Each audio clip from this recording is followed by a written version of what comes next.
Hello. Welcome to Juicy Talk. We are excited to have you here. We're going to wait a couple minutes. Give us a second. To Juicy Talk. We are excited. Feedback. Hold on. How has your week been? A good week. I work 4-hour shifts. 4-hour days. So this is technically my Friday.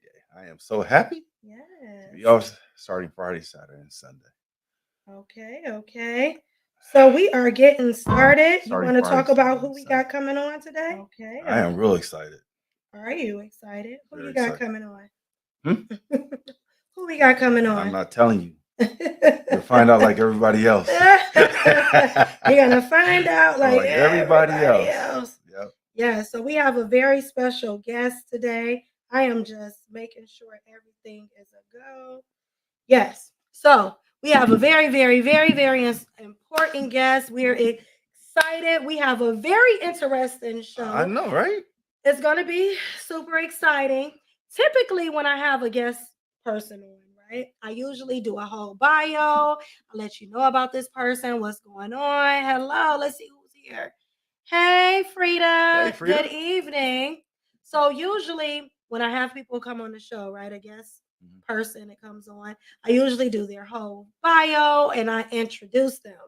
But today, this person is so special that I am going to let them introduce themselves, okay? Because some people you cannot introduce, they just have to be brought in the mix. Right. Okay, so I am going No further ado, right? No further ado. I'm going to bring in my special guest. Surprise. Hey, what's up? Hey, what's going on? Hello. Thank you. So thank you for coming on the show, first of all. Thank you. Well, thank you, Michelle and Julius. I appreciate you for inviting me. It's an honor to be on your show. Oh, it's an honor for you to be on our show. Thank you. We appreciate you. Very much so. Before we get started, I want you to tell everybody your name and why you're Cleveland's most famous atheist. Okay. Well, we'll start with my legal name. My legal name is Phil Davis, but people in Cleveland, Northeast Ohio, know me as Phil the Fire. Yes. Okay. And I made a name for myself in the restaurant industry by bringing chicken and waffles to Northeast Ohio, to the Midwest. And that was back in 2002. Although we didn't make it, you now see chicken and waffles everywhere. Yes. It's on many menus, even though I don't get a royalty, and I think I should, but that's another story. Right. That was my asterisk to Cleveland restaurant industry by literally going against the grain and bringing a combination that was very popular in Los Angeles and New York and a little bit in Atlanta, but bringing it to Cleveland, the first to do it in 2002. I can't tell you how many people laughed at me and said nobody's ever going to eat chicken and waffles, and now everyone, it's pretty much very much the norm to see it on the menus of many restaurants around Northeast Ohio, throughout the state. So that's why I'm a pseudo quasi local celebrity in some people's minds in Ohio, in Cleveland in particular. Now, when you go to where I am faith-wise, spiritually, for the last 6 or 7 years, I've been posting on Facebook my thoughts about faith, religion, and self-identifying as an atheist, which simply means that I am not convinced that there is sufficient evidence that a God exists. And I have taken issue with everything from the Bible to these mega pastors to healers to people who seem unable to break themselves from the addiction of Christianity. I address a lot of that on my Facebook page. And so you combine the fact that I'm atheist with having somewhat of a pseudo quasi local celebrity vibe, that would make me Cleveland's most famous atheist. So tell us a little bit about yourself, your background, your education. Okay, so I am from the hood. grew up in the Carver Projects in the beginning. Oh, Yeah, off of Unwin Road. And I was there until I was about 5 years old. Then my father got a nickel an hour raise at the VA hospital. And we got off of we got kicked out of the projects. And so my parents bought a house in the Mount Pleasant neighborhood, Dove Avenue. And I grew up there. I spent all my formative years on Dove Avenue.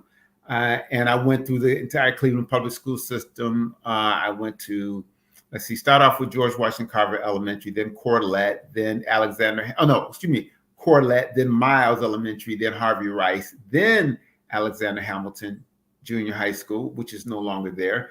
Then from Hamilton, I went to South High. My good friend Kevin and I, we were the first to break through the barrier. We broke the racial barrier at South High, which then was 90%, 95% white back in the day. But wasn't that the way when it closed? But we broke the racial barriers because we were the first two Black students to be in the honors program. So Kevin and I, we bust ourselves, catching the 19 and the 48 and a variety of other buses to get home. And this is despite having after school curricular activities. So, you know, back then catching the bus at 6:30 to go home and then still do homework. But anyway, South High, graduated from South High. And then I left Cleveland to go to Stanford. I was very fortunate to be accepted at Stanford. I was also accepted at other schools, including Cornell and Yale and Columbia and a few others, Florida A&M. But my choices came down to either Florida A&M or Stanford, and I chose Stanford at the very last minute. And so then I went to Stanford, graduated from there with a degree in economics, and then I went from Stanford to back to Cleveland, worked there for about a year, and then I left Cleveland to go to Charlottesville, Virginia, to attend the University of Virginia graduate school. The first graduate school was a law school. I thought I wanted to be a lawyer, but then after my first year, I realized that I was not cut out to be a lawyer, and I went over and crossed the street and went over to the business school and got my MBA from the Darden Graduate School of Business. And from there, came back to Cleveland. Who did I work for? Came back to Cleveland, worked for National City Bank. And then I left Cleveland to go to Boston to work for Ocean Spray Cranberries. I lived in Boston, came back to Cleveland. And that's when my entrepreneurial efforts really started to flourish. I launched a deodorant for kids called Fun and Fresh that made the cover of USA Today. I was on the cover of USA Today, in the Wall Street Journal several times. I was written about in many newspapers across the country, on several television shows, just for that idea of having a natural aluminum-free deodorant for kids called Fun and Fresh. I did that, and then after that, I was asked to be a Kellogg Foundation fellow. So I was a leadership fellow for the Kellogg Foundation, traveled around the world. And then after that, I started to do a little bit of cooking around. And then in 2001, my daughter was born. And after Makai was born is when I started to, I did the first Fill the Fire in the basement of the Civic on Mayfield. And after that, we moved to Shaker Square. And in 2002, without a doubt, Fill the Fire was the hottest restaurant in Cleveland, Ohio. Well, I definitely remember going to Fill the Fire as a kid. As a youngster, when you were a younger woman. As a kid, I think it was in Shaker, right? It was on Shaker Square. We were on South Moreland. For people who go back in the day, it was the same space that occupied the Reason Why. Yes. So we took over the Reason Why, and before the Reason Why, it was a restaurant. So restaurant Reason Why, Fill the Fire, and we were there for 2 years. And then after Fill the Fire, I did the world's smallest microwave called the iWave Cube. That also landed me some national press. I had the product made in China, so I got a chance to travel several times to China to get it made. And then after the iWave Cube, I don't know, in 2008, there was this little thing called the financial disaster where Lehman Brothers declared bankruptcy and sent shockwaves throughout the financial industry. And that's kind of important because that derailed the trajectory that I was on back in 2008. There was a company called Sharper Image, you may or may not remember, but they used to be known for cutting edge products. And they were like, Phil, we love your iWave Cube. We're going to buy 10,000 of them, which was $1 million order. My eyes got as big as saucers. I thought this was it. By October of 2008, Sharper Image was wiped off the face of the earth. I also had another deal with a company called Linens and Things, which was to Bed Bath & Beyond. Similarly, Bed Bath & Beyond Linens and Things was wiped off the face of the earth. And so there went all my hopes and aspirations for the iWave Cube went up in a cloud of smoke because of the financial disaster. But I persevered and I came up with the Pushel. And Julius mentioned that offline, and that was when my daughter got a chance to make her cinematic debut when I recorded her pushing about 3 inches of snow using the Pushel and doing a great job for the first time, just using it sort of intuitively. And then that was the Pushel, and I was on QVC with the Pushel, but unfortunately, the timing of the QVC appearance was bad because I was on in March, and nobody wants to talk about snow in March. I didn't even want to talk about snow in March, but that's the way it goes. And so now, fast forward to 2024, I've done a variety of things from substitute teaching to working on some new products. I'm back in the kitchen baking and doing some things that I love, and I'm working on some new products that I hope to launch. So that's dope. So I want to get straight into it. And I want to talk about, first, my question to you is, were you ever a Christian? Oh my gosh. Hold on. Let me get ready. I'm going to take a sip too on that one. Hey, let's everybody take a sip. Everybody take a sip. We're going to be at this for a minute. You have to understand, Michelle, I was born and bred into a Christian home. My dad was Catholic, and that's because of the Louisiana heritage.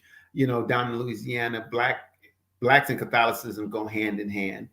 New Orleans is a very strong center of Black Catholicism. My dad was born in New Orleans. New Orleans as well. I'm sorry?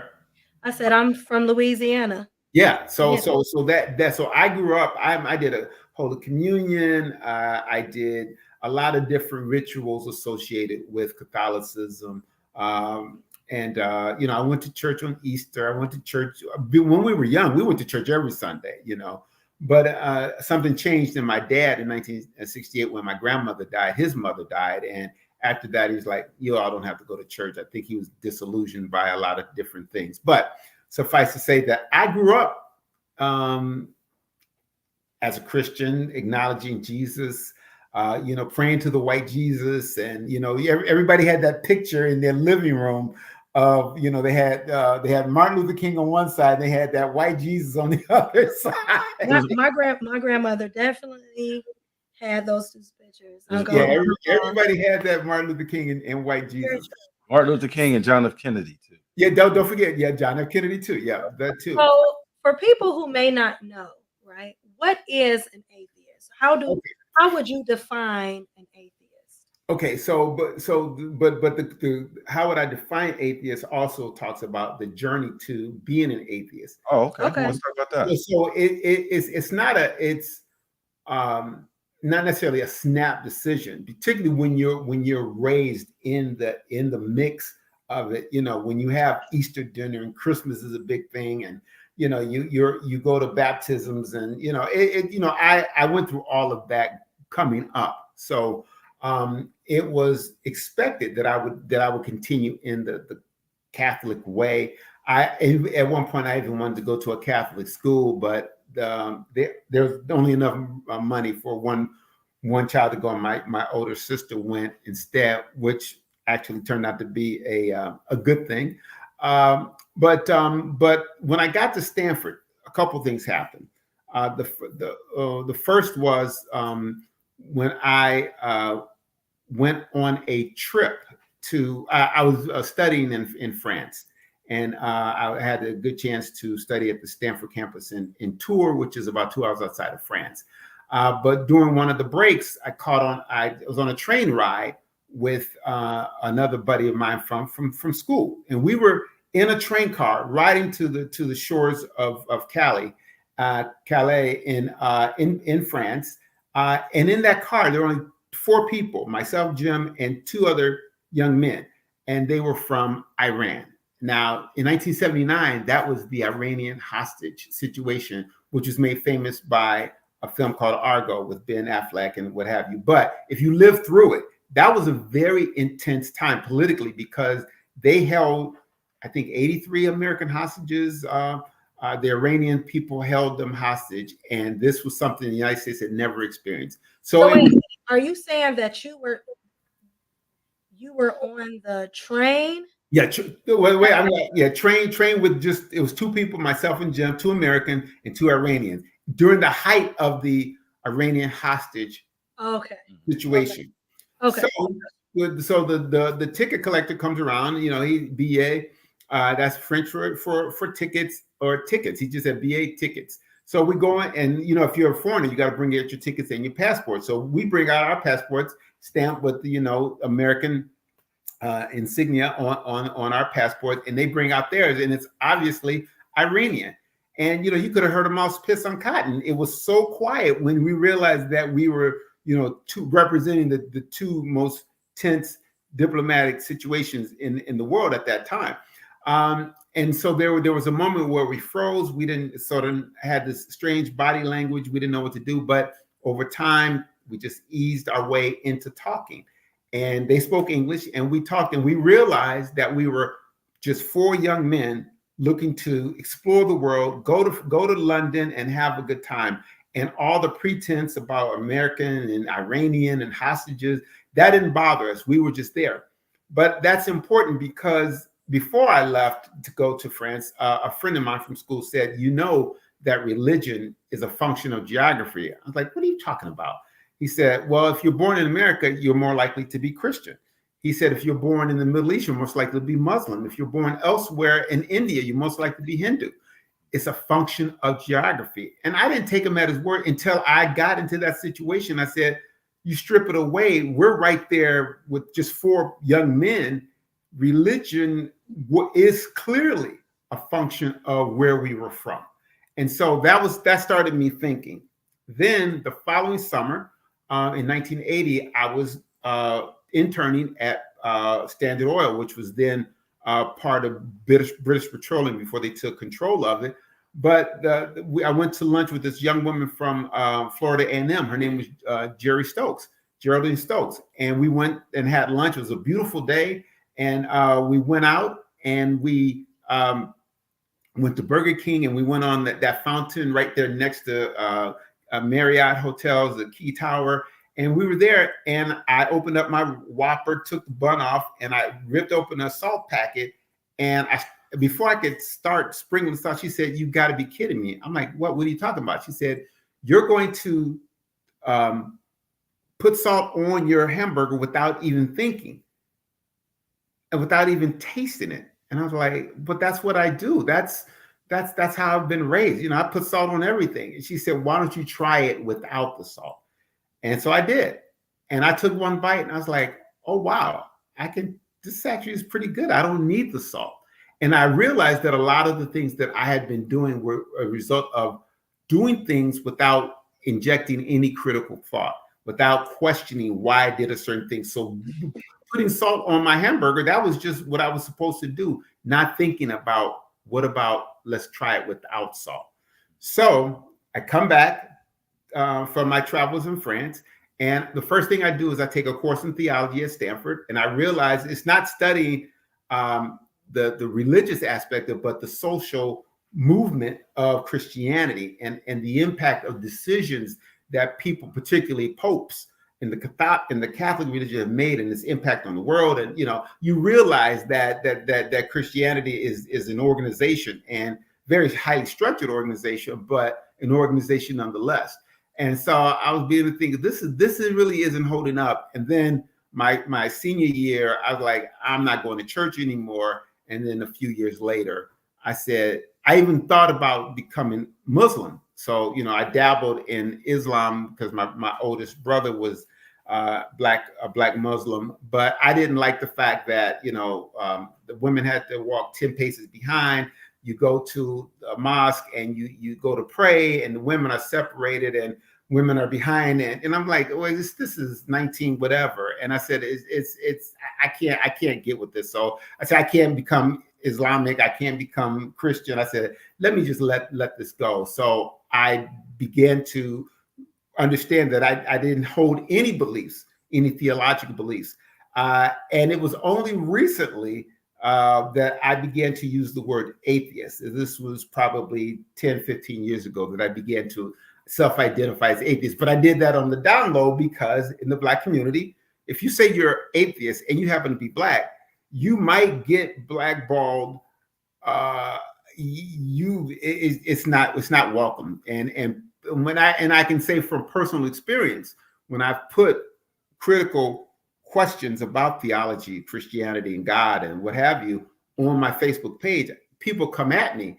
I don't mind that, but people come at me with lots of vitriol. The vitriolic responses, people have suggested that I kill myself simply because I'm questioning theology, dogma, rituals, and why are you entertaining the religion that was used to justify the enslavement of our ancestors? Why would you?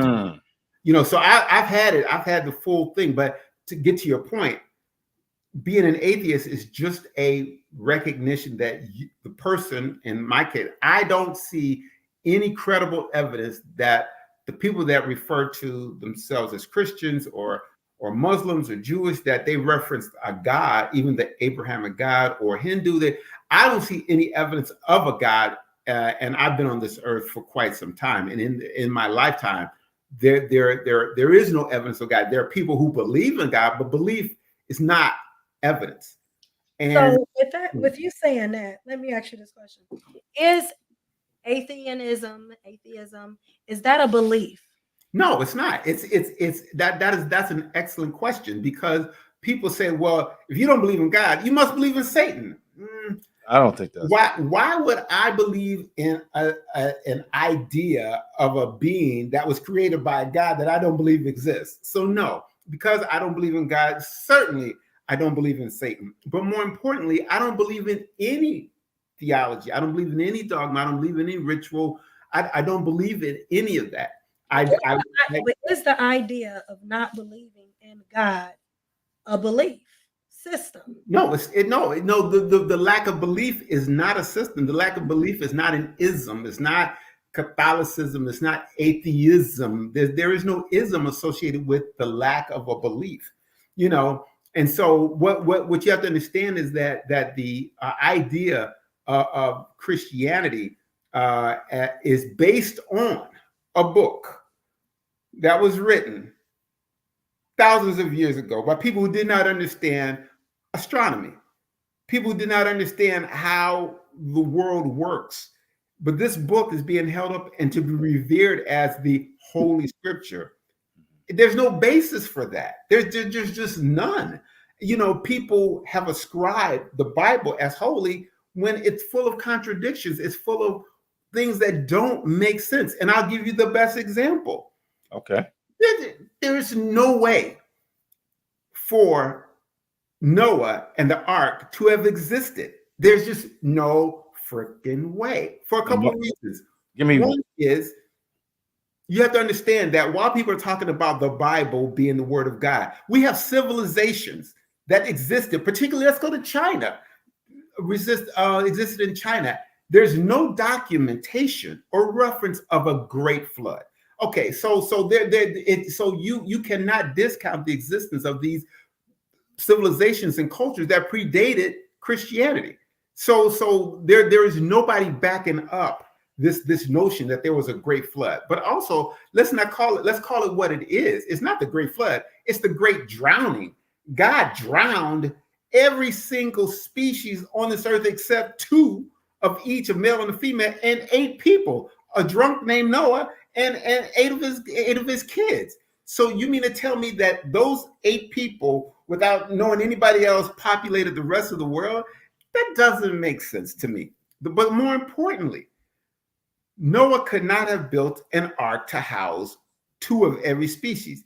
There are millions of species of birds and reptiles and mammals and primates. I mean, you put in a boat that's supposed to float on water. How did you gather them all together at one time? You can't. Well, do it. You would make a lot of. You're going to make a lot of Christian people mad and Jewish people as well, because in their mind, it was. I mean, and just in the mind of most Christians, that this was something that was supernatural. It was God created everything, so therefore He had the ability to. I don't know what word I'm using. To drown everything. Harness to make the animals conform. No, okay, wait. Okay, let's talk. I'm just saying that's what most Christians. That's listen. Even if you go that far, there is not a boat that could be built 2,500 years ago that could house and float two of every species. It's physically impossible. The other part, how did Noah, who had trouble, according to the Bible, building the ark, when did he become this genealogist, be able to sit there and decide, well, I can tell the difference between a male and a female spider, male and female possum, and I got some roaches over here, I got snakes over here, and how where does Noah get this infinite wisdom to decide how to gather them? But listen, before you counter that, you're putting animals, sometimes they are predators and prey in the same unit. That's not going to fly. The other thing, what happened to all the poop? Animals poop. Right? Who's going to feed them? Who's going to feed them? Yeah, you got to have a compartment for food. Then you got to have enough. There weren't any bushels back then. And where was it going? Where was it going? Yeah, where was it going? No, wait a minute, hold on. But let's take that same notion of an ark and let's bring it to our ancestors. What did they talk about the conditions of the slave ships when they landed? Terrible. Horrible. Feces all over the place, throwing everything. Slaves over the boat. It was terrible. People jumped off the boat, say, "Excuse my language. Fuck this. I'm out. I'm sorry, but that's what they said. I'm gonna die anyway." They probably had an idea. I'm gonna die anyway. I'm gonna die anyway. But here's a little side note. That expression, getting down to the nitty gritty, that was referring to getting down to the bottom of the slave boat. That nitty gritty was that mound of feces and sweat and blood and limbs and everything that was down there in the bottom of the slave boat. That's the nitty gritty. So how is it that our ancestors had to endure that, but somehow Noah was able to build this miraculous boat that could handle food, poop? How did he feed them? How did he get water to them? How did he get the penguins in the Antarctic to come to the Middle East? How did he get them? And then here's the other part about it. Why was God so vengeful that he had to drown every single living thing? But he spared the Chinese because they kept their culture kept on going. So we're talking about a book that was written about a very small space, geographical space on this earth. And yes, there might have been a flooding in that area, yes, but it was not worldwide. It did not destroy all the species. There's no proof of the great flooding from the Bible, but certainly other cultures continued on nonstop. So there those inconsistencies suggest that we can do away with Genesis and Noah, in the first book. The first book, the first couple of books of the Bible don't add up. The Garden of Eden, where the heck was that? And so how do we jump from the Garden of Eden to Noah? And how do people populate? How do they? Where are the people of the opposite, not opposite sex, but from different bloodlines, how are they getting together if there were only 8 people on Noah's boat? That's kind of Incestuous? incestuous. That's one way of putting it. But so when I think of what it is to be atheist, I can look at things people hold up and say, well, I believe in this, but what you believe in doesn't add up.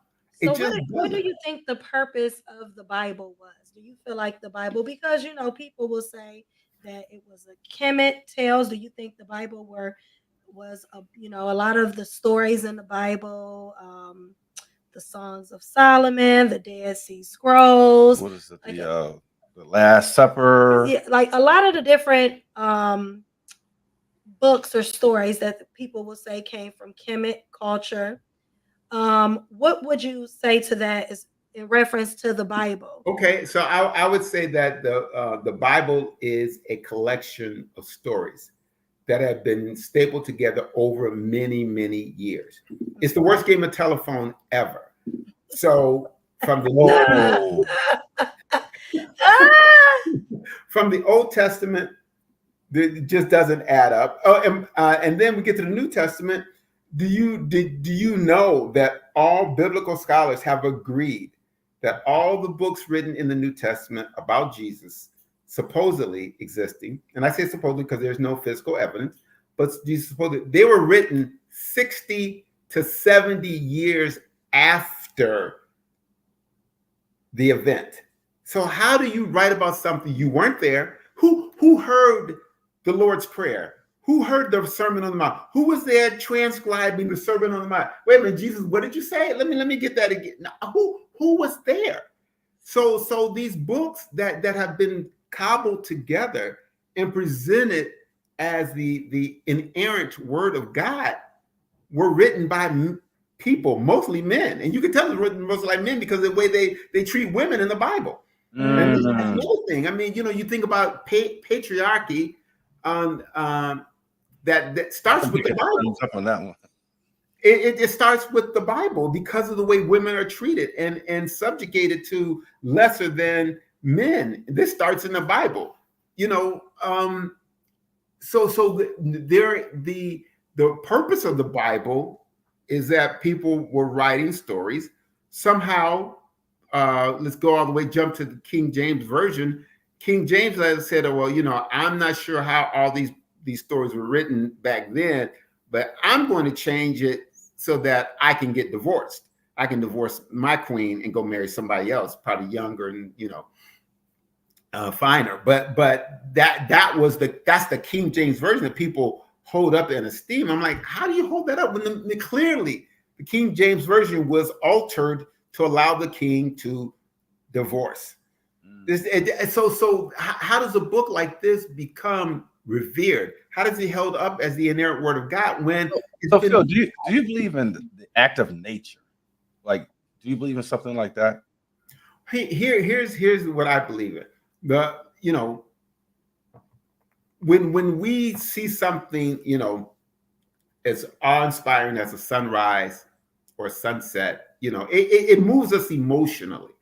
And people say, well, that's God speaking. I'm like, no, that's not God speaking.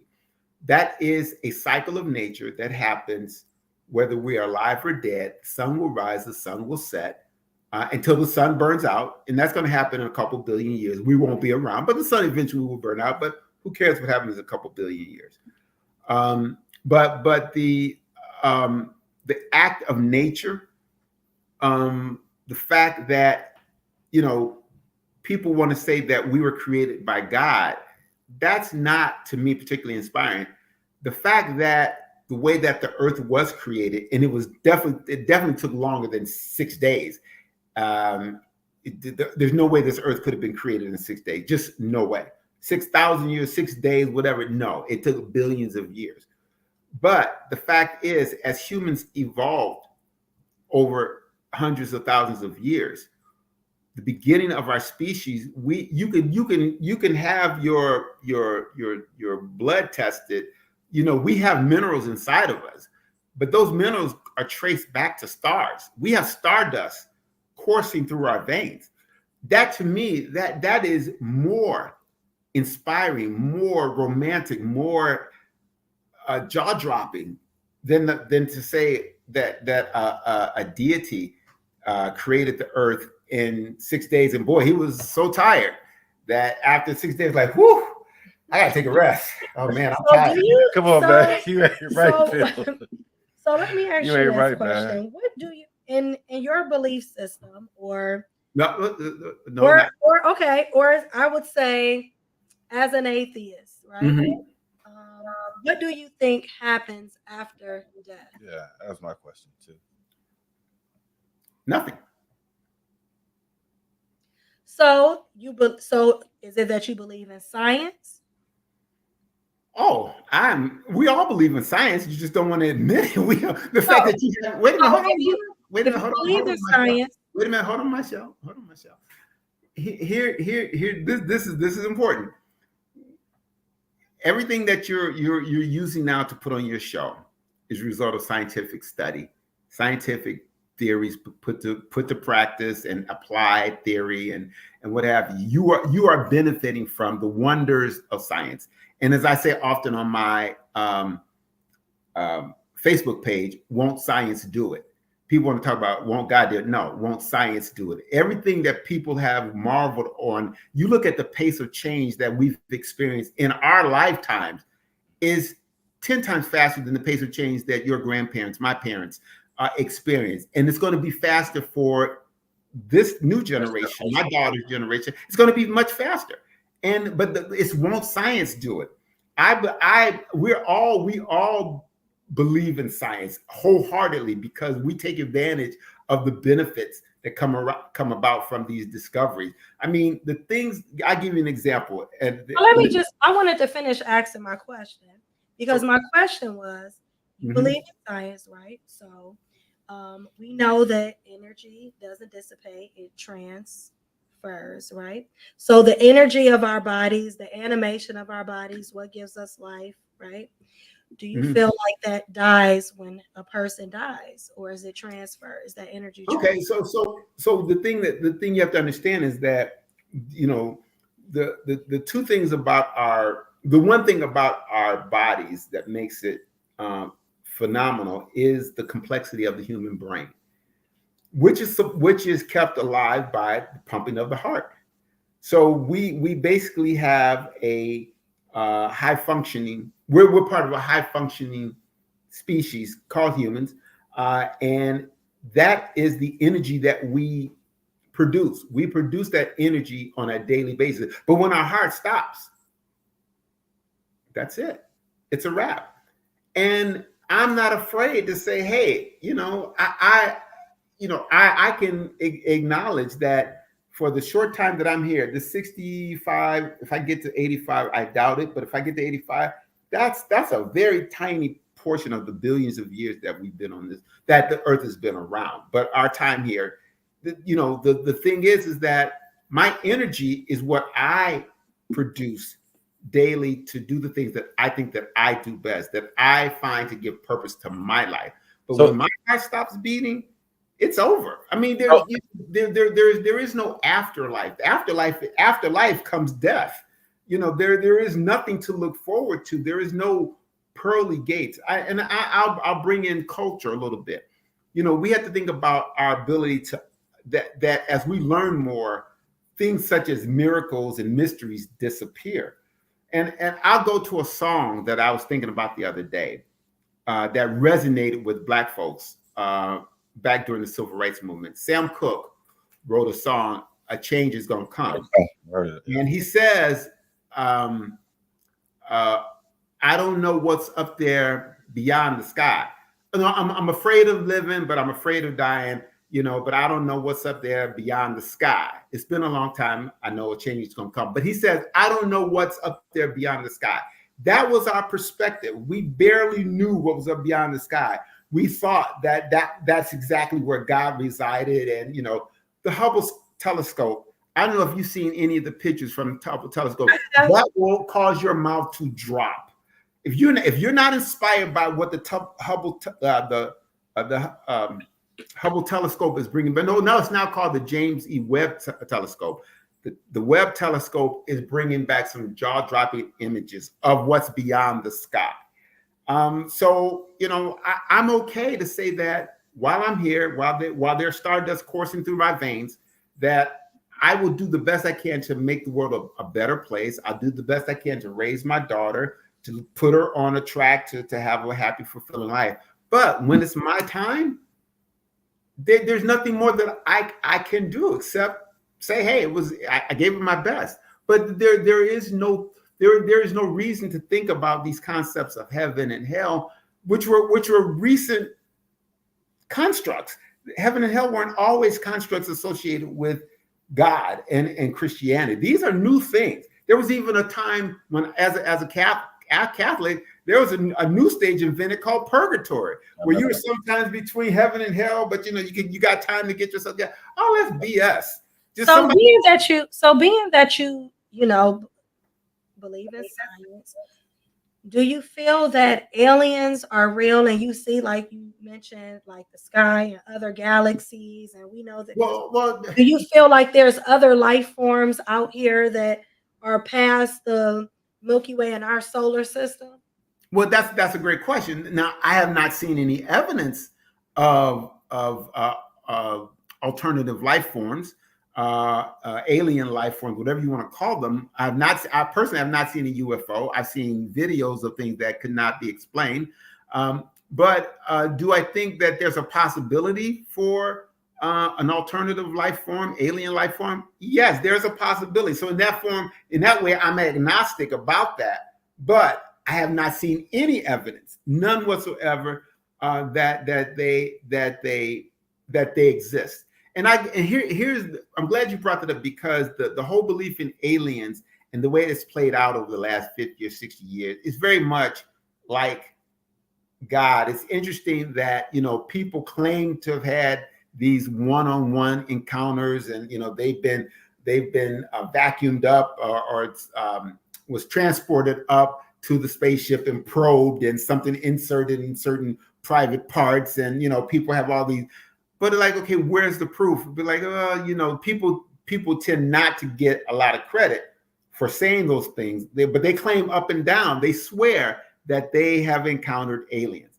Well, more than that, I hear people talk about, like, when you see things like the technology that they had in Kemet culture, Egyptian culture, and you see the technology, how they were able to build the pyramids, the Stonehenge, like how that was able to be built, where everything aligns at with the stars. When you see stuff like that, and like back during that time frame, there wasn't access to the type of technology. They didn't know about they didn't have the access to the type of information that we have now. So I was just curious on where did you feel like that information? Well, no, but the thing about the reason why we're alive today is because of what happens throughout the human existence. One thing humans are very, very good at is thinking through problems. That's what separates from our primate cousins. We can think through problems at a high level, and we can solve those problems. That everything that we're experiencing right now is a result of someone solving a problem, saying, hey, this can be done better, or what have you. So what they did back when they built the pyramids and other structures, they were extremely resourceful. It's not like, they should be given credit for being resourceful, but that's part of the human existence. I mean, we find ways to solve problems. In fact, I'm going to go back and look at a video that was just on Facebook, not Facebook, but on YouTube, that a scientist has figured out exactly how the Egyptians were able to build the pyramids. He figured it out. So it is a marvel. It's wonderful. And the fact that they've existed so long, amazing. But that does not displace man's or humans' tendency to solve problems and be resilient and resourceful. and replace that with, well, there must have been an alien form, or they got assistance from a deity or some divine intervention. No, we're just resourceful people. That's what we do. That's what we do as humans. We find resources. If you think about the fact that we live in Northeast Ohio, and we have 4 strong seasons in Northeast Ohio. We have hot summers, we have cool falls, we have cold winters, and we have warm springs. Well, cold, warm spring. I said cold and warm springs. But the point that I'm saying is that we're here in 2024 because over time, going back to 1619, over time, we have mastered the elements. We have figured out a way how to exist over and above these minus 20-degree winters that we sometimes have, and 12 inches of snow, or in Buffalo where you get 8 feet of snow in one day. People have come up with snow removers and ice melters and plows and all those things. But we have conquered the elements, something that was not thought possible a couple hundred years ago, but we've done it, and we're living proof. And that's why, despite the cold winters, people have not abandoned Northeast Ohio, because we've conquered the elements, but we've conquered it through science. So Phil, let me ask you this real quick. You had mentioned this energy, right? Earlier, right, in the conversation. Well, Michelle mentioned it, but go ahead. Oh, okay. But I guess I'm kind of curious about, is that any different between the soul that lives within us? Is that the same thing as the soul compared to the energy? Is that the same? Okay, so the thing is, Julie, that is such a great question, because what it does, it shows the intersection of culture and religion. And I'm separating culture from religion, because there is no such thing as a soul. We don't have souls. We have our brains, we have our hearts, and we have everything else we need to survive. Some people have it on higher levels, and some people, unfortunately, don't have it as high levels. But the idea that there is a separate entity that somehow escapes your body when you're dead, that comes out of religion. That comes out of religious theology. That comes out of these notions that you can exorcise a demon, all these things out of religion. But they become so pervasive that they become normal to the culture. So you think that you have a soul when you don't. When you die, there's nothing that's going to be separate from your body. But here's the thing, though, Phil. There's people that can have seance and that can actually create these demons. What do you say about people that? That's because that's all. He would say that is mental health. You said people no people who do that. If you drinking of the blood, the sacrifice. All that is what that is a cycle-induced fervor in your brain, so that you begin to believe what you hear and what you see. It is not to deal with reality. People who have these seances, it's no different than when I grew up. Meriwether, if you said her name in a dark bathroom, and you said in the mirror, if you said Meriwether 100 times, she's going to appear right there. Of course she's going to appear. You said it 100 times. Eventually you convinced yourself that you saw Meriwether in the bathroom mirror. That's all. You work yourself up into a frenzy. That's what about people that are filled? You heard this terminology people use. I'm filled with the spirit. You know how people jumping around and all that. That's all ritual. That's all theater. Religion is 90% theatrics.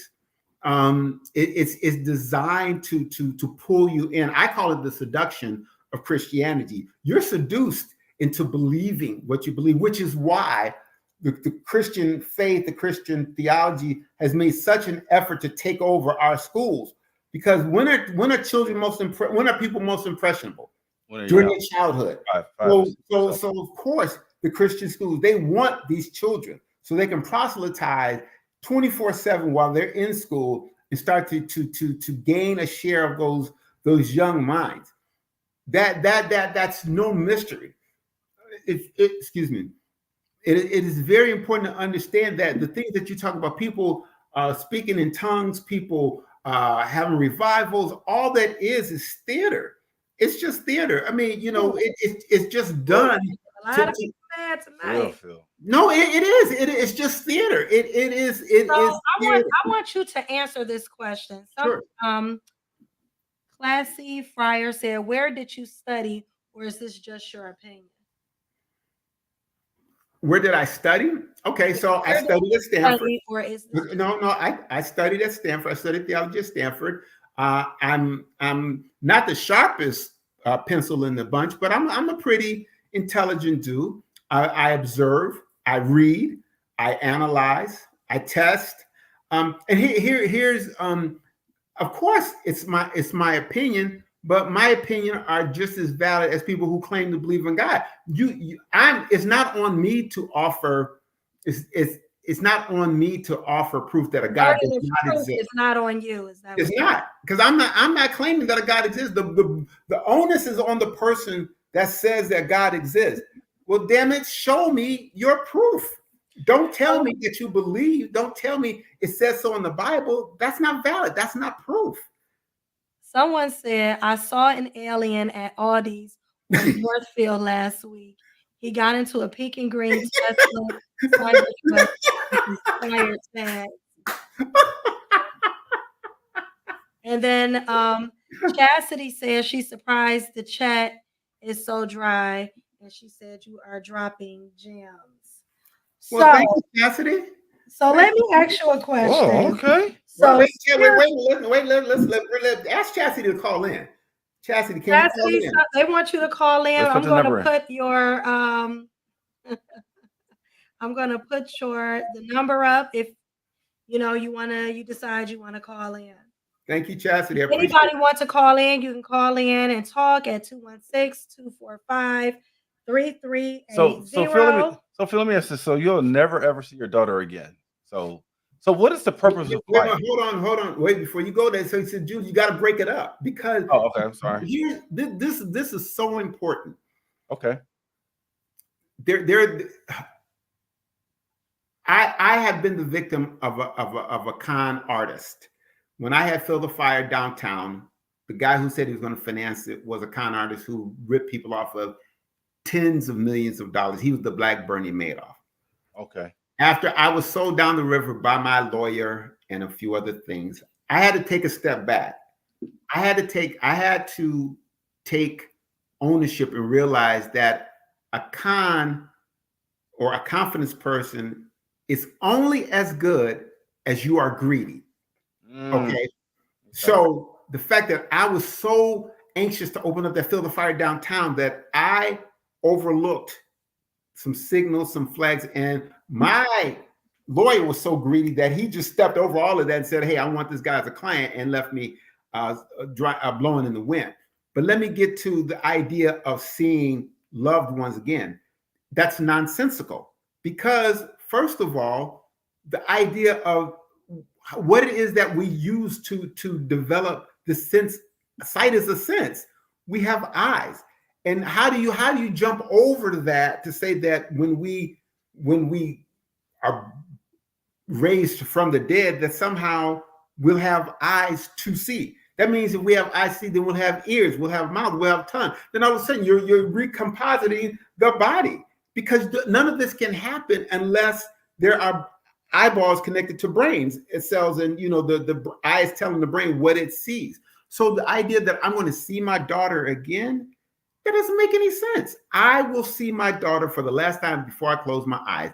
That's it. I will kiss her on the forehead and say, "Sweetie, I love you," and that is it. I'm gone, and she will carry on. Okay, so let me ask this: so what is the purpose of life if you feel that way? I was going to ask the same. Why are we even living? What is the point of human? That is emotions. No, Julius, you have hit this. This is exactly how you're preyed upon as a Christian. Oh, they're saying, "Oh my God, you can't live without Jesus. You can't live without Christ. You can't live without God. God will give you all the things that you need, that you are missing." No, that's not it at all. Your purpose in life is what you give it. The onus is on you. Again, it's inward. what purpose am I giving to my life?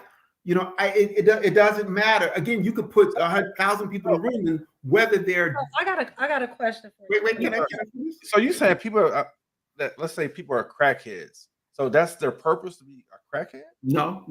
They're controlled by a narcotic substance, and that's the maybe that's their God. So what? Is that their God then? No, it's the simple biology of a narcotic having a reaction when it enters the blood system. That's just simple chemistry, simple biology. It has nothing to do with a God. It has to do with the fact that person is. It's just like, think about this, Julius. Think about the fact that how many people. I'm older than you, but I can remember when teachers smoked. When you went to you got on planes, people smoked. Yeah. All that because we were led to believe that smoking was harmless. It was only until the Surgeon General was like, wait a minute, no. They're adding nicotine, and it turns out nicotine is the second most powerful, well, at that time, the second most addictive drug, second to cocaine. But it was added to the cigarette. So people were smoking, thinking they're cool, not realizing they were getting addicted because of what was happening to them from a physiological standpoint. So there's this notion of what you're being taught is all a function of the religion indoctrinating you to believe a certain way and convincing you that if you don't believe, then somehow you're going to get punished. You're going to go to hell, which again is a recent construct. If you want to get to heaven, you got to give me 10% of your pre-tax income, and then you got to be a perfect person. And wait a minute, that's the con. There's the con, Julie. Wait a minute, Julie. Here's the con. Here's the con. You set an unrealistic, impossible to achieve goal. So the person will always be on like a hamster on the wheel, trying, giving their money, doing this, doing that, all with the thought of trying to be perfect, trying to be Christ-like, trying to get to heaven. You'll never get it because it doesn't exist. No one is perfect. No one will ever be perfect. So the idea of perfection is total. I'm calling BS on that because we're all human. We're all fallible. Talk about what it's like to be a black man in America, be a black woman in America, all the challenges. Life is tough enough, but to say that somehow you go to these rallies on Sundays called church, and in fact, I call church the original multi-level marketing program. I mean, you're giving money and it's going up to God, but you go to these rallies every Sunday to reinforce that you, Julius, you're a sinner, you're imperfect.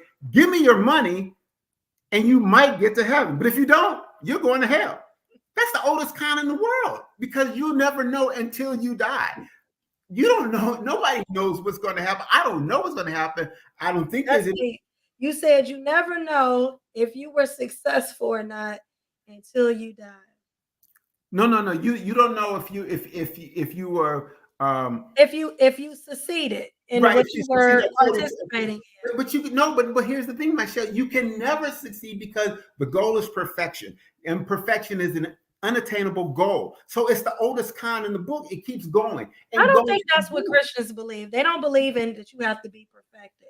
They believe that Christ died for their sins and he was perfect, and therefore he washes away their sins. So like I'm just telling you that.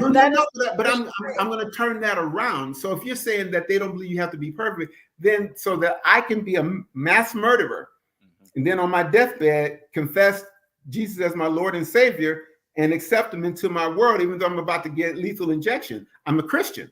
That's kind of like the guy. Absolutely. Remember, like the guy that died on the cross. Christians absolutely believe that if you believe in your heart, confess with your mouth. No, that's the con. That is the con. I'm just telling you, that's the belief. That's just like the guy that died on the cross next to Jesus. Please remember me when you go to heaven. Wait. Hold on. Okay. Julius, think about what you just said. I'm just no, think about what you just said. The guy next to Jesus on the cross said, "Remember me when you go to heaven."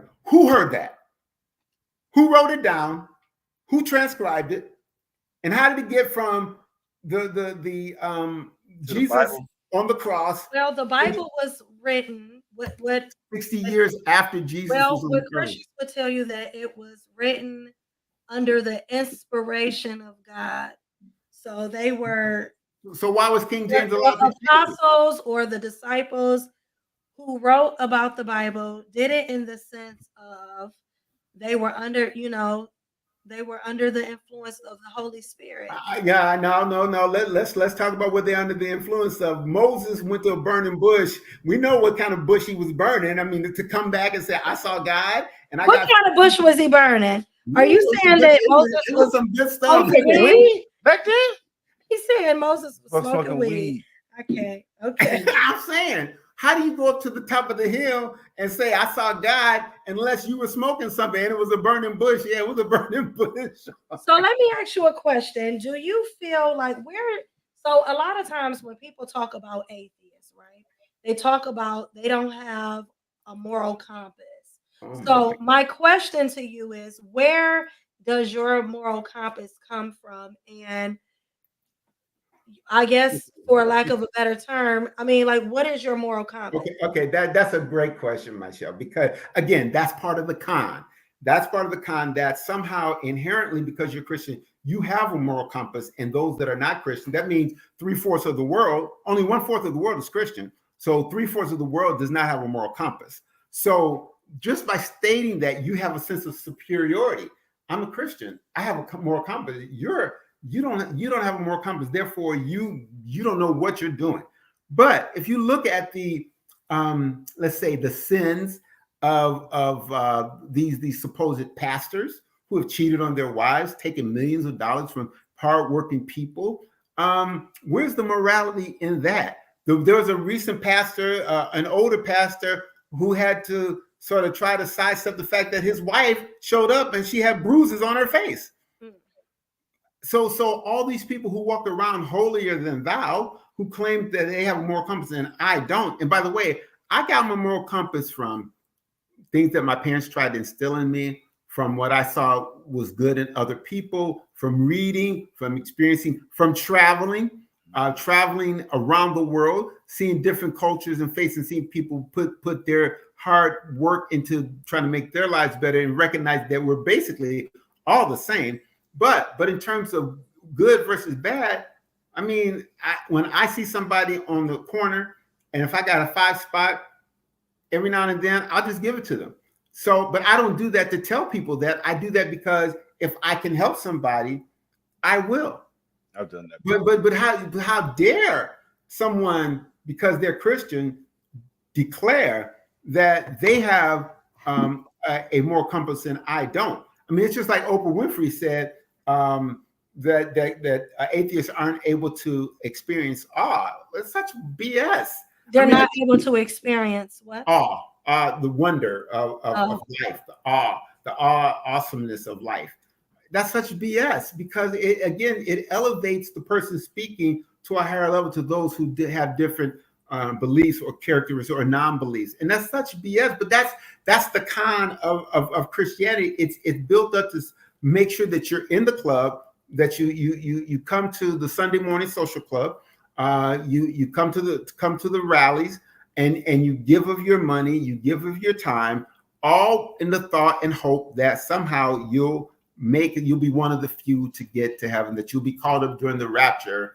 And you have to understand, myself, this is not something I made up. Since the Bible was written and talked about, they've been predicting the end of the world. So we're going on year 2024, and the world is still here. And I kind of think it's going to be here for a little bit longer than people always proclaiming that somehow Jesus will return and he's coming to get you. And when he returns, he's going to leave you, but he's also going to, I don't know, he's got an agenda when he comes back.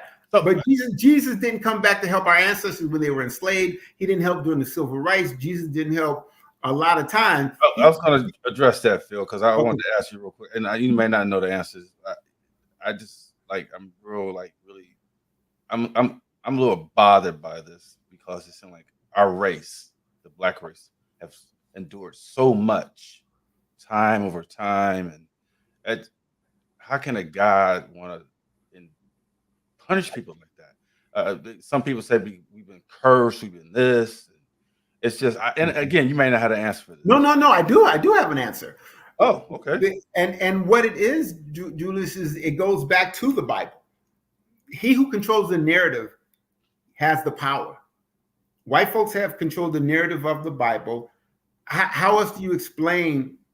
They control the narrative and the illustration. And by that I mean that how else do you explain a white Jesus in a book where he's described as being copper toned and woolly hair? But when you look at the fact that slave masters, slave owners prevented our ancestors from reading, and when they finally were able to give something to read. Let's see. Hold on, I think we have a caller. Hold that thought, Phil. Thanks.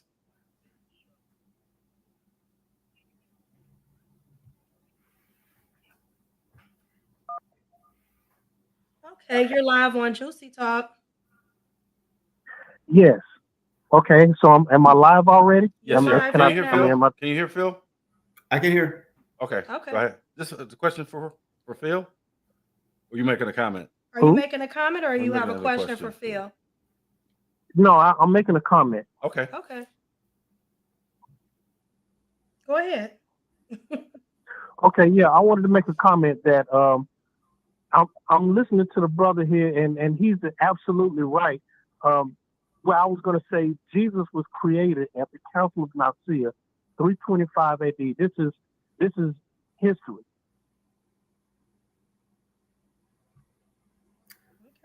Okay. That. Thank you. What's your name?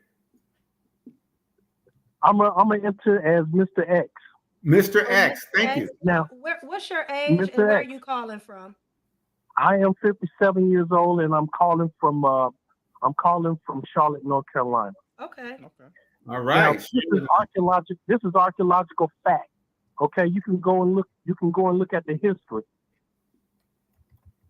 It was Serapis. It's actually Serapis that you are worshiping. So you said Christians are Worshiping worshiping Serapis. Serapis. I don't. Yes. What is that? Explain. He is a European. He was a European king who invaded Egypt, and he made them to worship him. So are you saying this Rapis, he was a white guy? Serapis. You said Yes, Serapis. he was Serapis. You can go and look it up, and look it up and see who he was. Okay. Mr. X, I think I thank you for bringing up this point about the Council of Nicaea. You know, that is information that is available to anyone. They can Google it and find it. That concept of Jesus was a creation, and I appreciate you saying. Yeah. So, Mr. X, would you consider yourself a? Also, look at the Council of Ephesus. So, all of that stuff, man. So, do you consider yourself an atheist? No, I don't consider myself an atheist. I'm just a realist. So okay, I like that. Deal with the facts. So what do you feel when you die? You go What someplace? happens? What do you think happens to you after you die, or your ancestors? Your physical body is gone. That'll never be ever again. This is only temporary. The only thing that lives is your spirit. We are spiritual beings, and we are the only natural people on the face of this planet. The white man is not. He's not normal. He's not us. We are the only one that's in sync with everything in the universe. Okay, but Michelle and Julie, thank you, Mr. X. I want to interject. Mr. X, thank you so much. Your call and comment, okay? Thank you.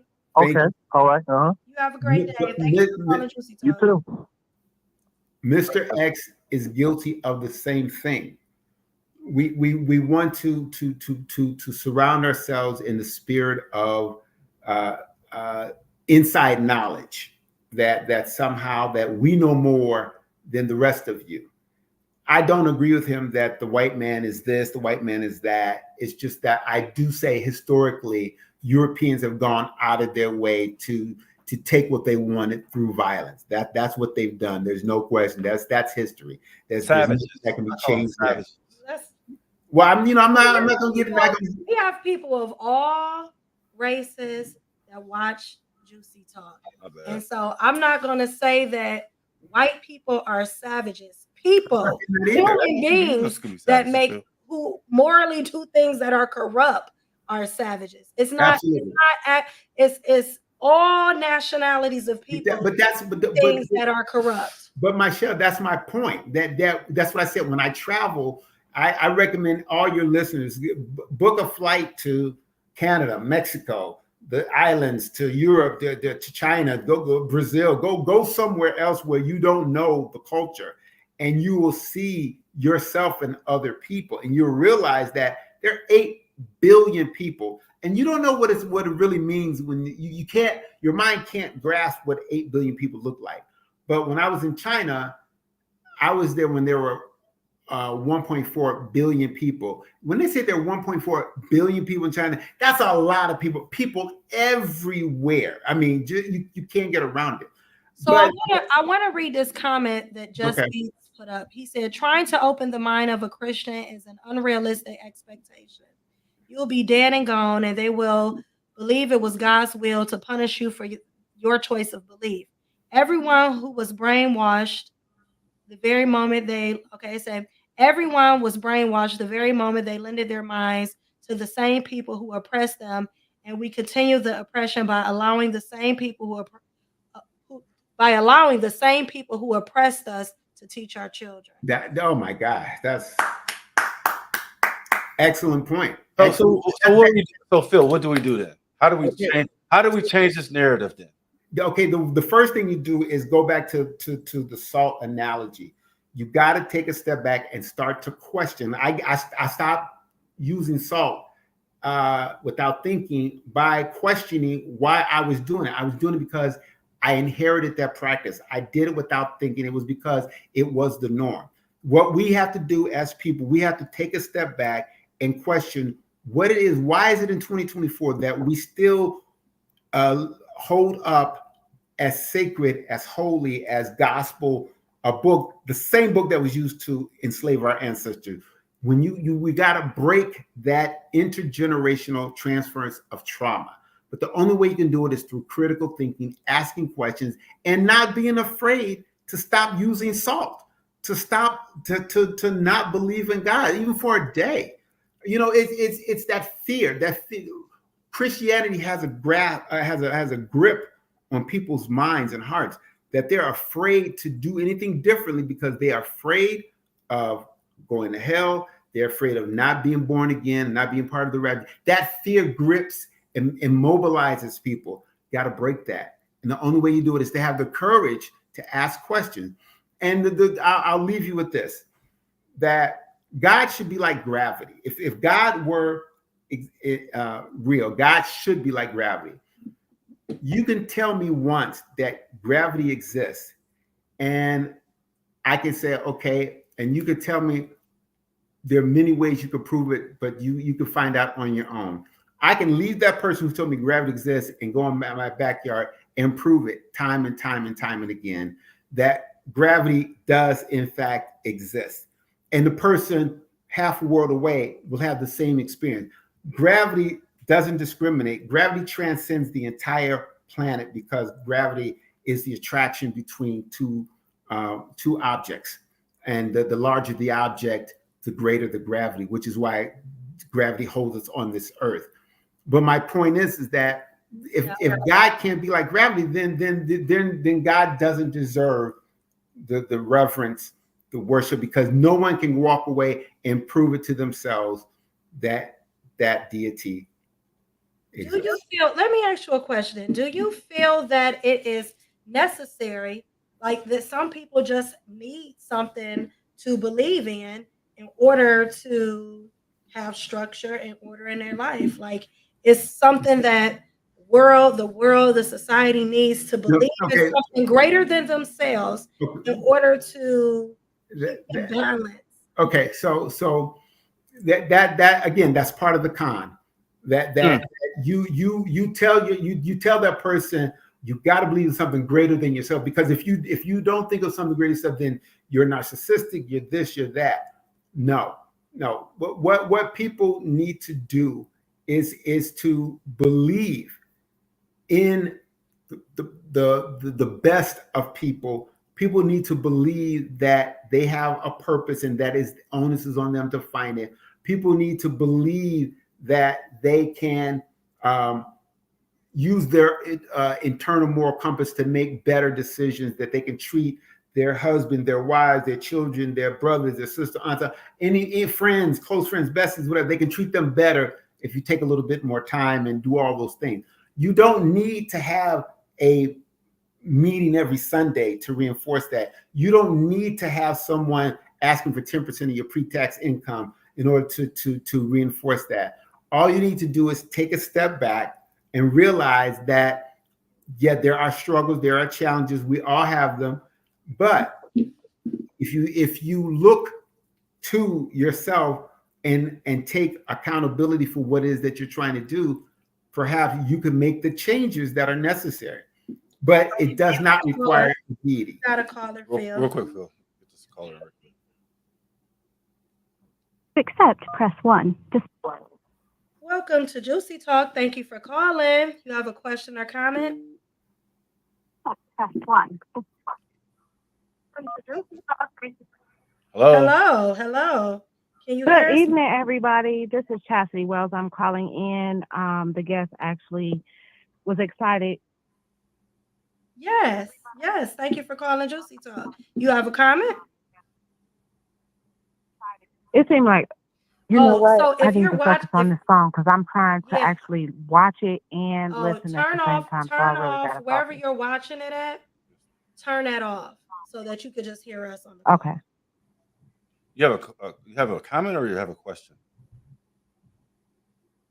No, I called in because I was just saying that I was surprised that the chat wasn't, a lot more engaging because the guest is dropping gems. And so I was really surprised about that. So I just wanted to hear a little bit more. And he did ask that I called in as well. So I just wanted to engage a little bit more. Thank you so much. Okay. But what's her name? Chastity.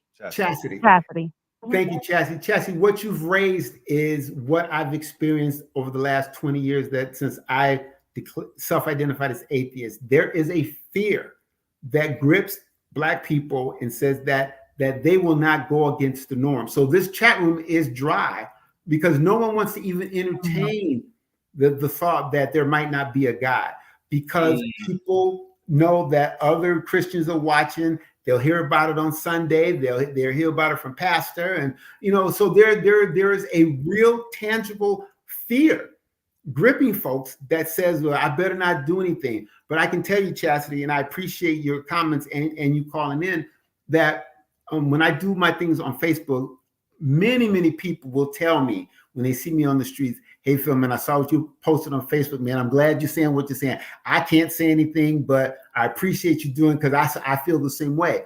People have not reached the point where they're not fearful of the retribution that will come from the Black community at you because you dare to think differently. So this chat room will be dry because no one other than yourself and a couple other people have the courage to talk about it. And we're just saying talk about it, but nobody wants to do that because there is retribution. So Phil, you said at the beginning of the show that. Thank you for calling, Chastity. Thank you, Chastity. And Chastity, can you please tell us your age and where you're calling from? Oh, absolutely. I'm 45 years old. I am calling in from Atlanta, Georgia. Okay. And I definitely appreciate this conversation. Thank you so much. Thank you for calling. So Phil, I know I said at the beginning of the conversation you had talked about, you thought You had said one of the things you may have thought about was becoming a Muslim. Mm-hmm. And why did you pick that particular religion to, or even consider that one? Well, I mean, because I mean, it seemed more culturally relevant. Okay. And my brother was a practicing Black Muslim. But then, you know, again, you dig into that, and you see that people who proselytize about Islam and other things, you find that they have their own skeletons, their own closets, but they want you to act a particular way. And I just can't get down with a religion that subjugates women, their voices, their bodies, and you know, it doesn't resonate with me. As I said, I explored it, but 2 trips to the mosque, and I was like, I'm out. This is you know, this is modern day, and the fact you can look at it, and you know, I'm hesitant to say it, but an example is there are certain religions where they tell men how long their beards have to be. They tell have women. another caller. They tell women. Yeah, Okay, we got another caller calling in. I'm going to take this call. Go ahead.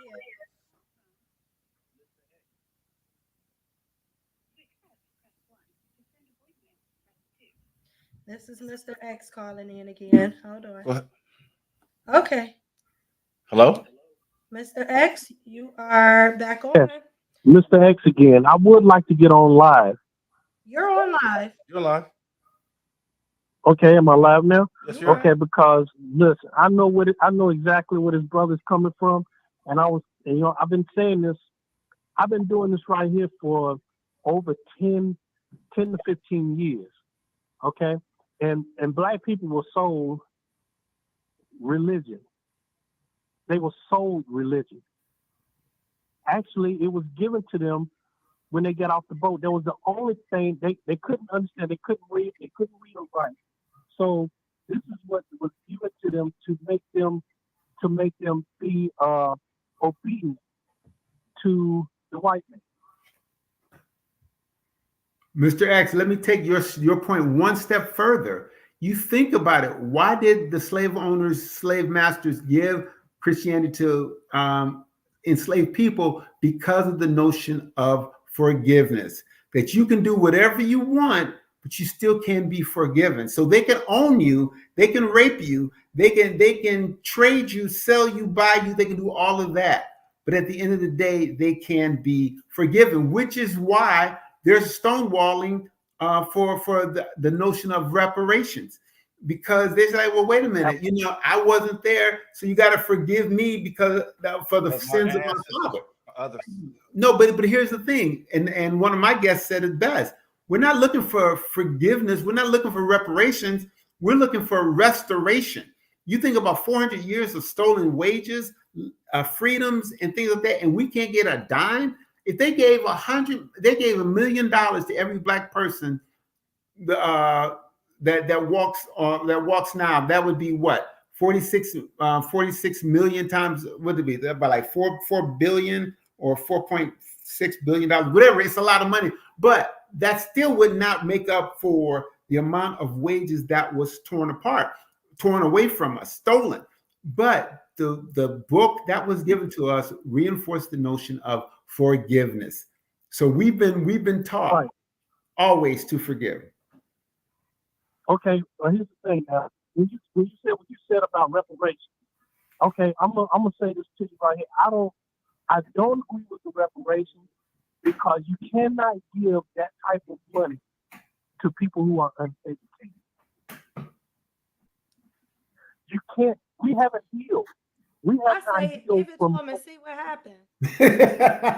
I mean, like we were hurt previously. I'm just saying we've been hurt. We've endured pain. We've endured struggle. We've endured that. I'm saying, give it to them and see what happens. I know you're saying that because everybody will want the money, right? Well, guess what? You cannot give uneducated people. I don't know if that's money. But see, yeah, you can. Yeah, you can. To me, that's like you said. That's part of the indoctrination. Is that if you take people and you put them in a happy situation where they're given equality, they have access to funds and money, people are going to be happier. Most of the time, people that are committing crimes is because they have something lacking. So now you give somebody $100 million, they can buy all the stuff they want to buy. They can take care of their families. They're instantly removed from stress. I'm saying, give it to us and let us see what happens. And the best example, we might figure it. We might just figure it out. Michelle, that is the power of hip hop. The power of hip hop has shown that these brothers and sisters that come out of the hood, they come from the streets, they come from wherever. Thank you for calling in, Sherman. I mean, Okay. We appreciate it. All right. But let me say this real quick. I don't want anybody to give me. I don't want nobody to give me a fish. Okay. You know what I'm saying? Don't give me the fish. You know what I'm saying? Teach me how to fish. We already fished so I can get my own. But we already did that. We already did the work. Yeah, we already did. Now, fished. We built this whole entire. Our ancestors built this whole entire country. They already put in the work. That's just like me. If I'm working and I'm making money, I'm doing it so that my kids don't have to have the same struggles that I may have had. I want them to have better than me. So I'm saying on the backs of my ancestors who already bled, sweat, died, cried, still are. Then guess what? I should have it easier because of what they endured. I would rather have land. I would rather have land, property before. Guess what? Give me the money. Give me the money and let me buy my own. If you say that, first thing that comes to mind when you say land, first thing I think about is Wall Street. What happened in Wall Street? Yeah, absolutely. That's the first thing. That's the first thing I think of. They did it. We got it. Yeah, that's the first thing. It didn't look like it. Yeah, I appreciate this conversation, man. Oh, I'm glad you enjoying yourself. Yeah. Okay, all right then. What did you say? Go ahead. You were about to say something. I'm sorry. No. I was saying this is the dialogue that we need to have as Black people, because we need to wake up out of that dream. We need to wake up out of that dream and look at reality for what it is. So, Mr. X, real quick. So, what is your take? Yeah. What is your take on after death? My take on what now? What happens after death? What happens? What is your take on that? What do you when you die? What do you think happens to you? What is your take on that, Mr. X? Look, those planets are out there for a reason. Okay, they're out there for a reason. They're not just out there for nothing. Okay, I feel like that when you do not raise your level of consciousness on this planet, you create mischief. You doing all types of crimes and you treating people any kind of way. You come back here through another vessel. You do it all over again until you raise your level of consciousness. Okay, so I want to be a little more personal. What do you feel like is going to happen to you if you die tomorrow? If I die tomorrow, yes, I know that my spirit moves on to the next phase of life. So because everything that you So he's are you Muslim? Am I Muslim? No, look, the universe has been working with me for the past 15, 20 years. Okay. I came through Christianity. I was born into Christianity. I didn't know anything about anything else until I was 23 years old. I came through Islam. Okay. And then I came into the consciousness, okay, to where I don't have to look outside of myself for anything. Religion doesn't teach you how to think. It tells you what to think. Amen, brother. Amen, brother. What's that? What'd you say, Phil? I said, amen, brother. Amen. It teaches you what to think. That's what religion does. It teaches you what to think. That's what indoctrination is. You have to go and understand that was a religious term you just used. You said amen. Hey, you can't. I didn't say amen. No, I know. Phil said it. I didn't say that. I know. No, we just messed with it. I'll never use that. I would never use that. No, listen to me. I know you didn't say X. Phil said it. I'm messing with him. But thank you for calling. Okay. Thank you so much, Mr. X. Okay. All right. Y'all take care now. All right. All right, bye-bye. Okay, so I got about 5 more minutes. Okay, Phil. Okay. Thank you. So I just want to hit some of these. I want to hit some of these comments in the chat that I want to read. Someone said, Chastity said, that's another topic. Did we all come from Africa? I sail the Atlantic and would love to discuss that. I have my thoughts on that too. Facts, stolen wages. We were talking about money. Beat says, when you are a purpose-driven spirit, you move in the natural order, and that means you don't eat animals or take medicines to heal yourself. There's not one known gravesite of any biblical figures. Because they don't exist. Whoa. Chuck says, facts. I just want to read some of these comments. Facts, gems, take care of their families. That's what politicians are promising, a better life. Don't give me a promise. Pay me my ancestors' wages. I will show you. Right on, sister, because I believe. That's Chastity. Chastity's coming through. We got to get Chastity. Chastity said it ain't gonna be no dry check for her, and she dropping nuggets too. She's speaking. It takes money to purchase the land. Absolutely, that's what I agree. Hey y'all, facts. We got some people. Thanks for being on the show, Desmond. And it said religion. Beat said again, religious was created to control, and if you're controlled, understand that you're a slave, at least until you change your status. Everyone is a slave until that is achieved. So he's talking about, I think, being sovereign. So Phil, you had mentioned before she said that, you said there's no proof of everything. You want to elaborate on that, Phil? Yeah, I think this goes back to, you talk about facts. I mean, facts have to be part of the discussion, not feelings, not beliefs, but facts. And there are no headstones, bones of the biblical figure that supposedly existed because they didn't exist. These are stories. We have to accept that the Bible is a compilation of stories. That's it. It doesn't go any further. It's no different than Aesop fables. Aesop's fables.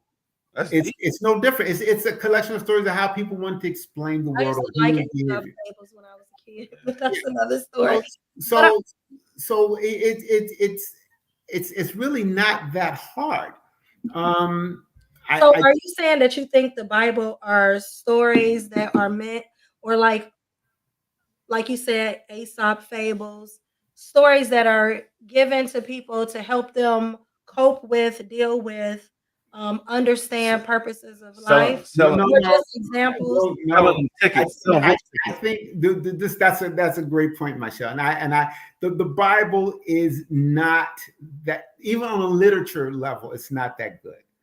It's full of contradiction. I mean, it's got people stoning their wives because their wives weren't virgins. I mean, this is in the Bible.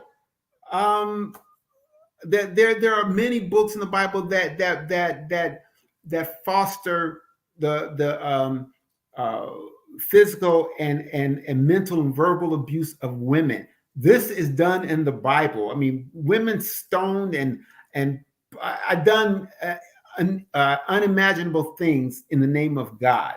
This book should not be part of the discussion in 2024. But it is, because it goes back to who controls the narrative, who's controls the narrative. And if you look at the fact that there are 385,000 churches in America, 385,000, that's more than any other organization in America. It's done because it's done to reinforce the fact that they want to remind you that Christianity is the preferred religion of America, and that you belong in that group. And if you don't, you'll suffer the consequences. So let me ask you this, and I think we touched on this. Just give us 10 more minutes. The makeup of God, the makeup of God, the color of bronze, skilled wool. So that's Jesus, not God. Okay, that's Jesus. Okay, so you believe that? You don't No. Here's the thing, Julius and Michelle. Understand. Let's take a look back about the control of the images. When did you ever see a black Jesus? Even though you described them, when did you ever see a black Jesus? In the movies, Jesus is always white. In literature, in paintings, it's always been a white Jesus. People are like, it's no big deal. Well, if it's not a big deal, what color Jesus was, why wasn't he as he was described in the Bible? It is a big deal. Jesus, and then go back to the seduction of Christianity. Jesus is always well-toned, six-pack. He's got everything going for him. He's got the whatever you call it, the cloth, the loin cloth, and he walks around. He's got the long hair. Back in the day, his hair was always coiffed perfectly. I mean, Jesus was always drawn as an attractive male European figure. That is the control of that. So the fact that is the image of Jesus. Because he's trying to control black people. That's why they chose that color. No, but they controlled it to reinforce it to any and everybody that Jesus is white. Santa Claus is white.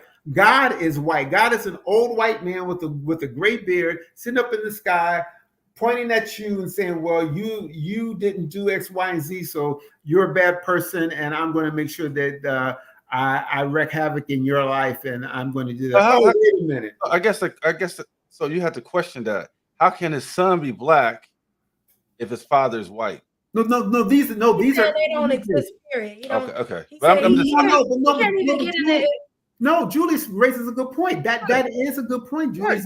Right. It's inconsistency. It's an inconsistency. Right. If Jesus was described as black, but we have all the images of God as white, why can that be possible? I took, when I was in France studying, I took great pride in going to see a statue of a black Madonna. And I remember, oh my God, it's a black Madonna. Like, I got excited because they recognized that more than likely Mary was of my color. But I thought about it, that statue is relegated to off the beaten path. It's not something that they want people to see necessarily. But it gets down just to the point, Julius, of the controlling the narrative that has been controlled by Christians, that control the color and image of Jesus and God and Mary and all that plays such an important role in our lives today, which is why Donald Trump can do what he does, get away with what he does, and still call himself a Christian when there's near a Christian bone in his body, but people can hold him up because they can point to different passages and say he's a man of God, he's this and that. Donald Trump is so full of shit, it's unbelievable, but people hold him up and point to the Bible as the reason for their belief in Donald Trump. But Julius, that's because the narrative has been controlled for so long. And it's just because he's probably a white male. I don't know how true this is, Phil. I've heard that the Pope, there's somewhere in the Vatican, that there's actual pictures of the real God that he praises. He praises to a black God. I would say that's probably. I didn't make it when I was in Italy. I didn't make it to the Vatican or Vatican City. But Julius, there's an old adage: 3 can keep a secret, only if 2 are dead. So if this was a well-kept secret, there would only be one person who knew it, and it would be the Pope. If this really existed, there would be somehow other people who would know the same thing. So I don't believe that secretly the Pope prays to a black Jesus. I just don't. That's what I just heard. I don't know how true that is. But that's what I'm saying. That's to make black people feel better about white Jesus. But it goes back to the Bible says God, Jesus is black, skin of bronze. Terry Murphy said she's been to Jesus's grave site. She hasn't. No, she hasn't. No, she hasn't. That's just crazy. That's just no. You can't say it's ludicrous. Okay, it is. I got a question to ask you. I know you got to go. This is my last question, right? And this is the last question. Is there anything that will make you reconsider being an atheist? Absolutely. Evidence, not feelings, not beliefs, not pointing to the Bible. Evidence, and this is the. I'll say this, and I gotta go. I'm going to end on this note. Okay. I host a show called 2 Ps in a podcast, and it's myself and Paul Mosley. Paul is P1, I'm P2, but we talk about we take this subject and we delve right into it. But on our first show, at the end of the show, someone said, Phil, you know, if you would just ask God to show him to you, then your life would be different. And they said, just think about it. And I said, okay, I will. And I did think about it. And I said, boy, that's kind of messed up.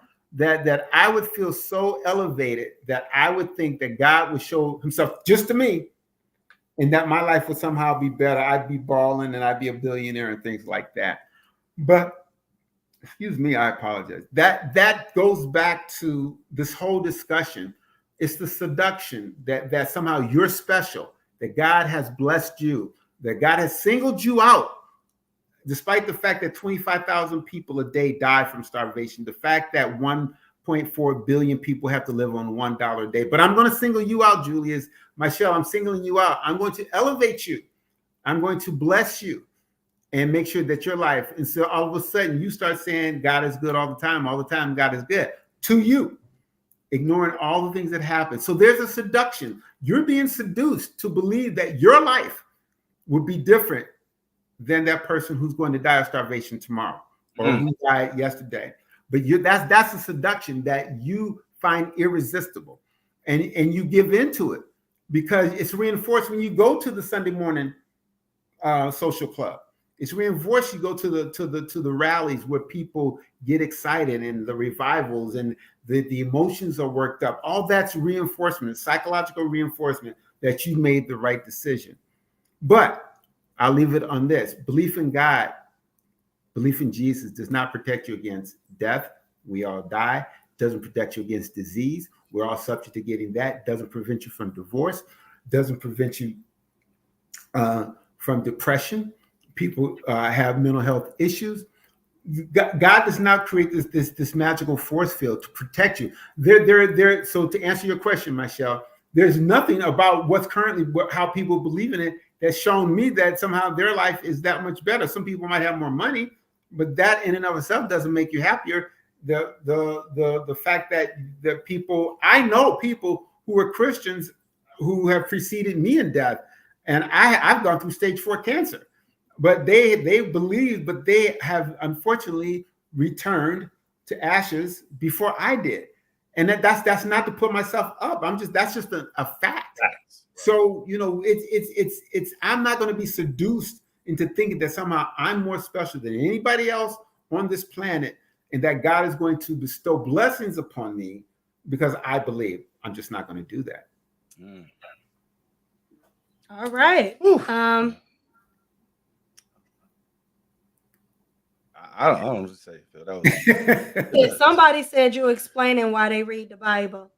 I just want to say, someone said there's no such thing as an atheist because to be an atheist, religion would have to be proven true. That's not. They don't understand what the word atheist means. So what you're saying is just the opposite, right, Phil? Right, exactly. Totally Everyone is born atheist. It's only what you've inherited from your parents, your grandparents, that psychological trauma called religion. You've inherited that. You adopted that. They adopted it for you.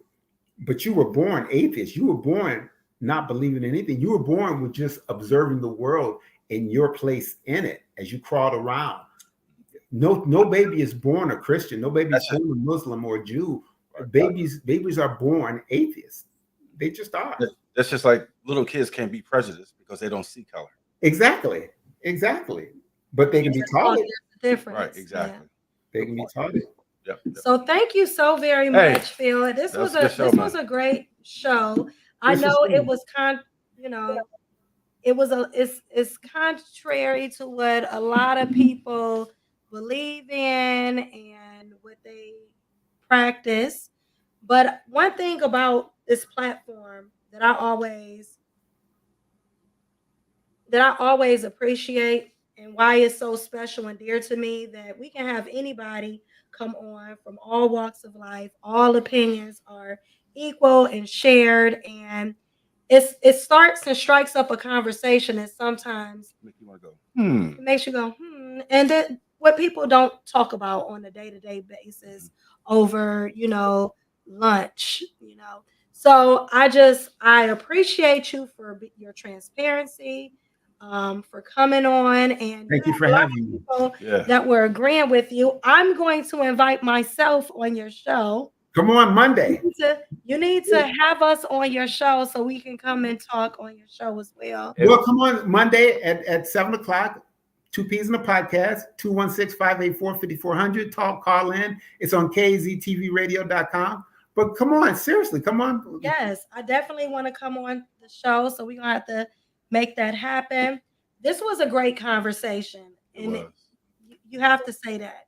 Frida said, "Well, you made many interesting points and gave us all something to think about in a different perspective. A different perspective." And mission accomplished. That's all I could ask for. That people will. Well, somebody said the one that just flashed forward. They said they were grateful for the conversation. Yes, we're That grateful is, for the conversation. so that's my girl Chastity. Hey Chastity, thank Yep, you. 2 peas in a pod. Two Peas, like this. P small s in a pod. because it's Phil and Paul. Paul. Got Two it. P's in a podcast. So Just look it up Got on it. I like that. KAZTV Radio. So Paul, KZT, KAZ KAZTV Radio. radio. so Paul, KAZ. Just put on KAZ. It'll pop up radio and TV. KAZ radio. Radio and TV.com. so is Paul? Is he? What is Paul? What is Paul's religion? Paul comes from the Seventh-day Adventist religion, and then now so he has a different. Thank you, Chastity. He has a different perspective on that, and that's why he's again. I called faith should be on the mental health spectrum from atheist to agnostic to believer theist. But I'm at the tail end, atheist, agnostic, and then it's an unusually shaped bell curve. But all the believers are scrunched up together, and the agnostics and the non-believers are at the tail end. Thank you, Sharonda, for tuning in. We got people thanking you for sharing. Thank you, Sharonda. Thank you. Appreciate it. This was a great show, great conversation. If you are, thank you, Phil. We appreciate you. If you want to hang up, you can. Okay. Thank you so much. It's been a pleasure. Thank you. You gotta come on, and we gotta have more of these conversations. I would love for you to come back and we just talk about about politics. I would love to talk about Trump and Kamala, and maybe we could talk about this before the election. Well, but I do have to. Okay, before I hang up. Okay, that is a vestige. That's a residual of Christianity. The fact that a lot of men cannot see a woman in power. I want to talk about it. Result of the patriarchy of Christianity. Everything is father. Yeah, you're right about that, Phil. And so people That's cannot see Kamala Harris as a leader because of their ingrained patriarchy. And that's why we have to break the cycle. We've got to break it. You should, even though women been helping them their whole lives and take care of them and gave them birth, exactly, raised them from birth, they cannot see it. So Phil, do you vote? Of course. Oh, okay. No, I mean that's what I'm saying. Because I'm atheist, I vote. I donated to. I didn't donate a lot. I gave some money to Kamala Harris's campaign. I'm going to put up a sign. I'm going to go volunteer. I get involved. I do what I do. But I mean, just because I'm atheist, just means all atheist means is that I have any evidence. This is definitely Delta Roos has some strong feelings. He totally disagrees with you, but which is one of our Sherman. Jesus is made up. Okay. So I don't. So he agreed with some things. I think he's talking about Kamala. Okay. Vice President Harris. But I would love for you to come on, and I would love to talk about politics before the election. Let's do it. Let's do it. And just the mindset around, some men having a hard time with a woman accepting a woman as a leader. We got So, to real quick, do it. was Obama a good president for the black folks? Absolutely, absolutely. You know why? Because you see, being a president isn't always about the blocking and tackling. It's about the appointment of federal judges. Obama appointed a lot of black federal judges. The same thing with Biden. Biden appointing Miss Jackson to what's her name, Ketanji. Yes. Jackson I mean, that's the importance of a president. It's not always, and the fact that Obama did have to deal with the crisis left in 2008 by Bush. All those are things that he had to control. But in terms of the opportunities that were created under the Obama administration, absolutely, Obama was a good president because he did as much as he could for black people without alienating white people, because he needed the white people to help him through get a lot of other stuff. So side as well, you know, but with the I got Senate my own and the opinion on all Congress. that But stuff too. wait a minute. His hands was tied a lot with the Senate and the Congress being That's another. But here's the thing that I'll say. Obama is my favorite closet atheist. He does not believe. And I have proof of that, but he does. He's not a believer. But he played the game while he was in power. But no, he's not a believer. But that's just my opinion. You know, I have some evidence, but you know, what do I know? Anyway, I'll see you all later. All right. Thank you so much. Thank you for having me. Thanks. All right. Thank you for coming. Bye-bye. Bye. Woo! That was a good show, y'all. I hope y'all enjoyed. So, a couple different things. I want y'all to follow us over. So now we're doing an after show on TikTok where we get kind of really just raw and uncut, and we kind of talk about different things. We have people come on and they can speak about how they feel about the show. They can be transparent. We had a lot of different opinions in the chat. It was kind of interesting. It was kind of interesting. It was some whoa. interesting information. It was deep, but you know, I'm surprised that I didn't have as many Christian people calling in to debate. It was a lot. He had a lot of people that agreed with him. I mean, after some of the stuff he was saying, some of it's like make you want to think about some stuff. Yeah, that's true. Yeah. So thank you. We went over, man. We've been on for a long time. Thank y'all for tuning. Don't forget to subscribe. Somebody said, so Just B said, bring him back for the Raw. I like to debate him. So yeah, that's over on TikTok. You got to come over. So if you, come over on, yes, that was really good. Come over to TikTok. We're going to do like a brief little show that we do, just the after party. So come over. That's JUCTALK on all social media platforms. Thank you so very much. I appreciate everyone for coming on. Remember, every Thursday, 8 o'clock. Every Thursday, 8 p.m. If you have not subscribed yet and you liked what you see, please first go over to Juicy Talk on YouTube, follow and subscribe. Hit the notification button so you know when we come on next time. Also, please, if you have the opportunity, go back and watch some of our old shows. We have a lot of shows still on YouTube that you can watch if you missed some that were very, very good and very interesting. So thank you. We're going immediately over to TikTok at JUCTALK. Follow us. Go over to YouTube because we're going to go on live and we're going to have the after show, which is always fun. I get the curse on that station. Yeah, he gets the curse and be bad on that one and tell how he really feels. Right. So y'all come over. Thank you. Thank you for watching. Good night, everybody. See you next week. And good night.